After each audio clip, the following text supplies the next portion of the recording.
বিসমিল্লাহির রহমানির রহিম। প্রিয় সহকর্মীবৃন্দ, আসসালামু আলাইকুম। আজ দীর্ঘ 6 বৎসর পর আপনারা আবার একসাথে ফ্যাসিস্ট মুক্ত বাংলাদেশে একত্রিত হতে পেরেছেন। সেজন্য আল্লাহর কাছে হাজার শুকরিয়া আদায় করছি। দীর্ঘ ফ্যাসিবাদী বিরোধী সংগ্রামে যারা শহীদ হয়েছেন এবং সম্প্রতি জুলাই আগস্টের ফ্যাসিবাদী শাসকদের নির্মম ভয়াবহ দমন নীতির কারণে গণহত্যায় যারা শহীদ হয়েছেন তাদের প্রতি আমি শ্রদ্ধা জানাচ্ছি। যারা আহত হয়েছেন তাদের প্রতি জানাচ্ছি আন্তরিক সমবেদনা। আমি চিকিৎসার কারণে যুক্তরাজ্যে অবস্থান করলেও আমি সব সময় আপনাদের পাশেই আছি।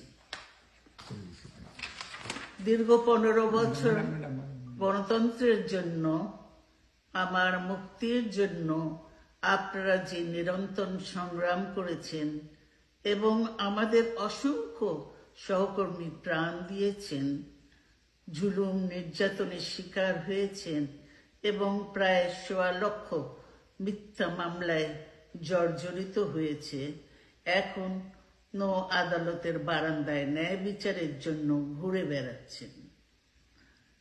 আপনাদের এ ত্যাগ শুধু দল নয়, জাতি চিরকাল স্মরণ রাখবে।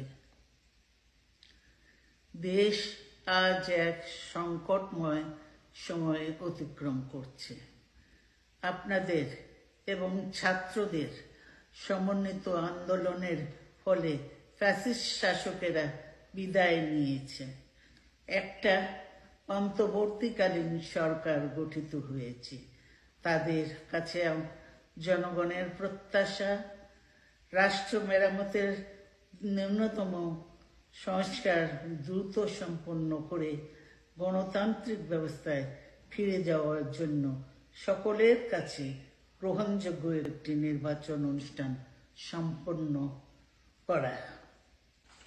আমার অবর্তমানে দলের ভারপ্রাপ্ত চেয়ারম্যান, সিনিয়র নেতৃবৃন্দ এবং আপনাদের সকলকে সাথে সঙ্গে নিয়ে নিরন্তর কাজ করে দলকে সুসংহত করেছেন। আমি আপনাদের ধন্যবাদ জানাচ্ছি।